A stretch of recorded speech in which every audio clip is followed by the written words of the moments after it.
The United States makes the UN work when it wants it to work.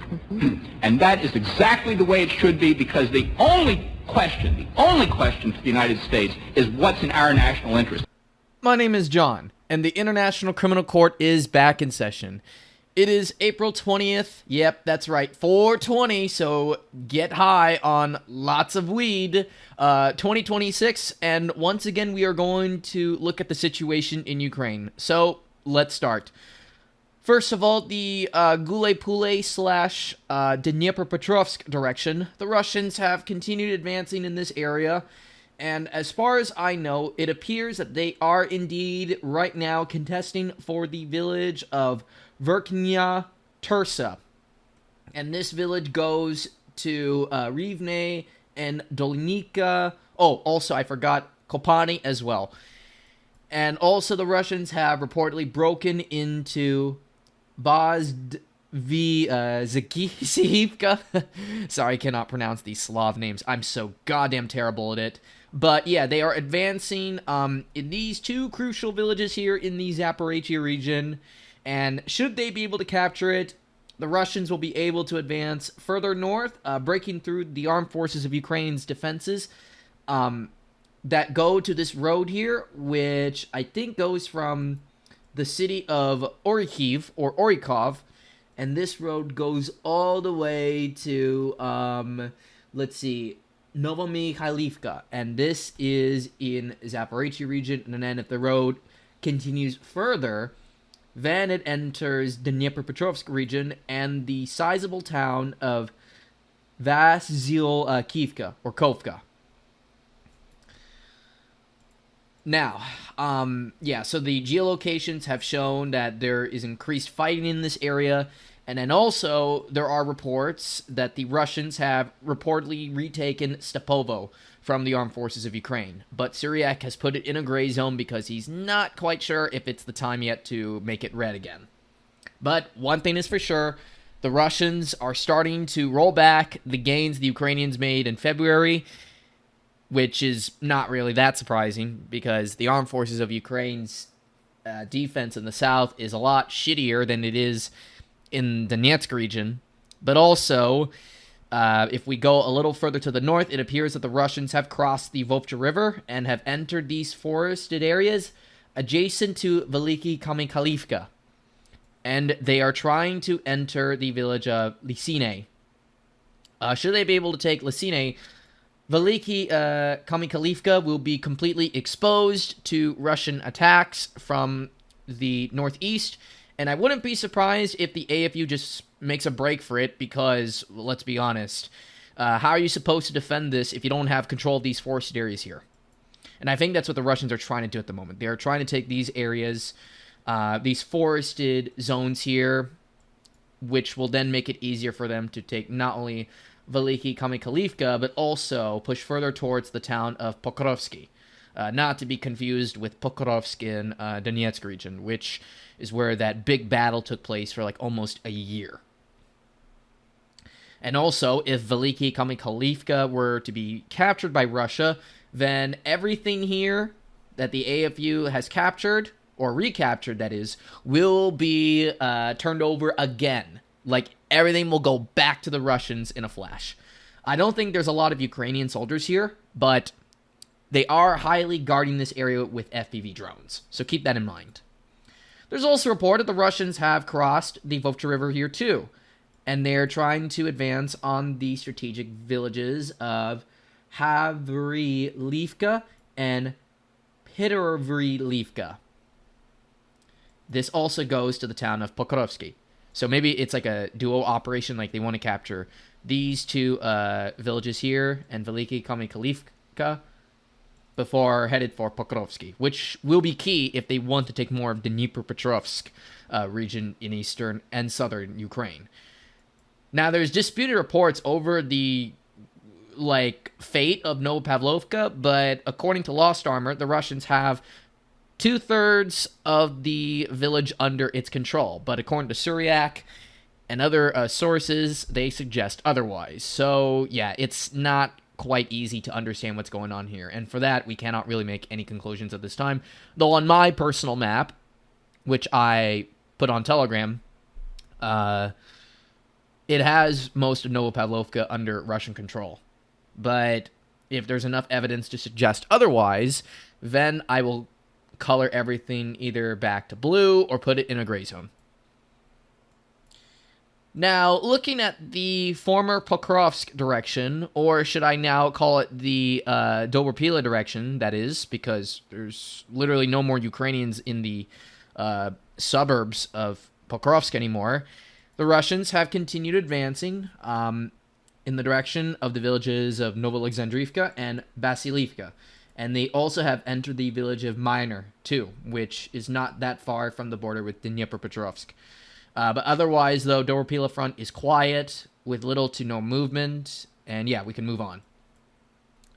Konstantinovka front is looking good for Russia right now. There's a rumor that they have cleared out the remaining areas south of this road here, and there's even reports that they were able to consolidate control over this part of the industrial zone here in the city. Now, in addition, we can move further up north to the Slavyansk-Kramatorsk direction, if you want to call it that. And what's going on here is that it's really intense right now. So there's not much really going on here, but there is a lot more going on here, which is closer to the strategic town of Mykolaiivka. Kaliniki has been cleared, but not Kryeva Luka, and also Liman is still being contested as well. And there's also reports of successful infiltration by the armed forces of Ukraine into the village of Yampol, but we don't know if they were able to consolidate anything at this time. It's not quite clear. But currently the Russians still have the initiative, but it could fall apart though if they lose Yampol. Liman is quiet.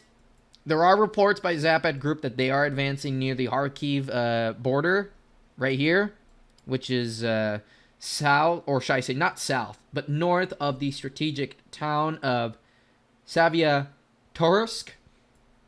And then further north, we got Russia still trying to clear out the rest of Lugansk region from the Ukrainians. And there's even report of a Ukrainian breakthrough towards the village of Lazova in Kharkiv region, which is on this side of the Oska River. And then finally getting to the Kupiansk direction, apparently videos had just came out, and apparently it is revealed that the Ukrainians somehow, just like the Russians, during late 2025, still cannot secure Kupiansk. The Russians are still in the city somehow, and it looks like the Russians are going to probably have a successful breakthrough soon, because there is a situation that I will talk about in a moment in Kharkiv direction that could change the whole dynamics of the Kupiansk direction. And as far as I know, the Russians have also taken up positions too in the Kami block areas of Kupiansk-Vuzlave. And there's also reports that the Russians are consolidating some positions in Kivsharovka. But yeah. So what's exactly going on the board, you may ask? This. So the Russians have broken through from Volchansk, and they are trying to connect their bridgehead in northern Kharkiv direction with this bridgehead in Kharkiv region. They're trying to combine these two bridgeheads together so that they could form a unified front towards the strategic town of Veliki Burluk, right here, which would give them effectively the main gateway to Kupiansk and the rest of the northeastern Kharkiv region that is like behind the Servetsky Donets River. So, yeah, the Ukrainians are getting their butts kicked. They have reportedly lost a good chunk of the village of Okrymivka, and they have also reportedly lost the village of Zibine as well. And then also there's reports that the Russians are trying to take the villages of Bachkove and Shaikovka. Should they be able to take these two villages here, then I honestly don't know what's really going to stop them from basically reaching the bridgehead here, which will then become like a unified front, as I mentioned a little earlier. I think Ukrainians are, as I said in my previous video, in a very bad position right now in Kharkiv direction, and I won't be surprised if the Russians are able to make this front a living hell for the Ukrainians, because it seems right now they're putting all their eggs in the Zaporizhia and Donbas eggs right now, and not focusing on the more important areas like on the border with Russia, with Kharkiv and Sumy regions. And who knows, maybe they might go for Chernihiv region too. Now, going to Sumy region, the Russians have continued advancing, especially towards the town of Krasnopilia. They have taken control over some forested areas outside of the village of Taratudnye, and are also about to enter the village of Nomo Dimitrivka. And should they take these two, then yeah, they're pretty much going to enter Krasnopilia. Like, the Russians will have a direct pathway to break through here and take it. And this road that goes past Krasnopilia is also one of the main roads that goes to the city of Sumy. But as I said, though, I don't think Russia's in a rush to take Sumy, mainly because, well, it's a big city, and the Russians don't usually want to fight in big cities. So yeah, I don't know if they're going to really do that. But on the brighter side for them, they are also breaking through in the direction of Myropilia. And I think the last time I made a video, they seem to be taking control of basically like half, if not most of it. But either way, it looks like it's probably going to fall in May, should the trend continue. And also, keep an eye out on this direction too, because since the Russians now have control of Myropolske, they will probably keep advancing further west towards all these forested villages here that are just outside of the city of Sumy. This is Velika Chernina, and then Tokari, which is pretty much a suburb of Sumy. And then you got Marchenki, Osoivka, Sine, Hrunivka, Velika Rebetsia, Mauritsia, and of course, let me see if there's any more I should probably mention. Oh, Veliki Prekill. You know what would be very shocking, and you know what, don't rule it out, because you never know what could happen in this war. It's very unpredictable, is what if the Russians take everything here, like right outside of the city of Sumy? Like, if they're able to take all this, then Sumy City's pretty much doomed. Like, they will have no choice but to leave the city, and I guess it will turn into another Bakhmut or something. But again, I don't know if the Russians really want that, because they want Sumy to be, for the most part, kept intact. But one thing is for sure, the Russians are getting a little closer to the city, and I think they might have a better shot at taking Sumy than the city of Kharkiv. So, never say never. Nothing pretty much is going on in the Glukov direction, and yeah, that's pretty much going to do it for today's updates on Ukraine. Now, before I get going, I should mention that Bulgaria recently just had an election, and the winner of this said election was a guy named Radov. No, I'm not joking.